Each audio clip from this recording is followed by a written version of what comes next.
All right, we're taking a second just to slow down everything playing out in the political world today. And what you should know is the legislature could be cracking down on lawmakers who are intentionally absent from state sessions and break quorum. We've heard this before, right? Where'd I hear that? Right. New bills have been filed to change state law after House Democrats left the state for 2 weeks earlier this month. We were covering this. Obviously, they wanted to stop those new congressional maps from passing. Yeah, so the new maps we know now have passed. Ion Politics reporter Jack Fink is here to join us to take us through the potential changes now as we kind of look forward on all of this, Jack. Well, first of all, it's nice to be with you in studio. Yeah, you've been in Austin, right, for weeks, yes. Anyway, so this bill will make it against state law going forward for a state legislator to raise money while they are absent and breaking quorum. It also makes it illegal for them to seek reimbursement from the state for their travel expenses for transportation, hotel stays, and meals. If there's a complaint, a judge will have to hear it, and if lawmakers violate the law, they face a $5,000 fine for each violation. Now, if they receive contributions while absent and on quorum break, they have to return them. The committee did not vote on this bill today. There are other bills that have been filed as well. Another would have the legislature vacate a lawmaker's office if a member is absent for 7 consecutive days without being on leave. And another would be a constitutional amendment to reduce the requirement for a quorum from 2/3 or 100 members present down to a simple majority of 76 lawmakers being present. We remember this was a big issue every day for 2 weeks because they couldn't establish a quorum. They got close. Yeah.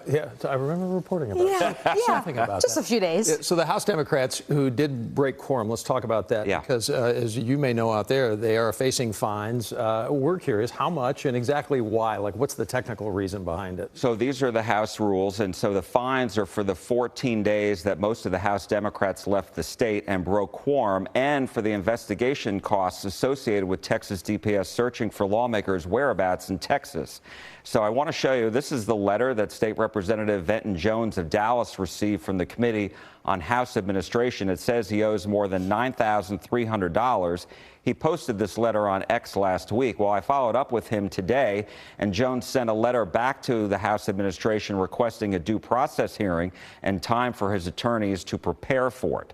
So, you know, going forward, House members may change the rules on this so that if they do break quorum in the future, they could face increased fines, which are $500 a day. They may also lose their vice chairmanships and seniority. So we'll see what happens. Yeah, it's very interesting because one of the first things we heard from Democrats was their plan to fight using the law, using their right to break quorum. Well, now we're seeing that play out on the other side here. They're saying, OK, we're going to change state law so that everyone is playing by the same set of rules.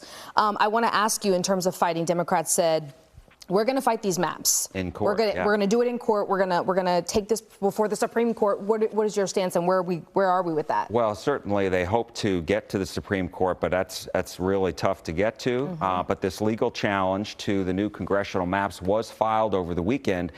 It's actually, Nicole, part of the lawsuit now being tried in federal court in El Paso over the existing congressional district maps. The newly drawn congressional maps turn 5 seats now held by Democrats across the state to Republican majority district. You're looking at District 32. This is under the new map, and currently it's represented by Democrat Julie Johnson. Now, Democrats call the new maps racist and illegal because they say they violate Section 2 of the Voting Rights Act and hurt black and brown communities in Texas.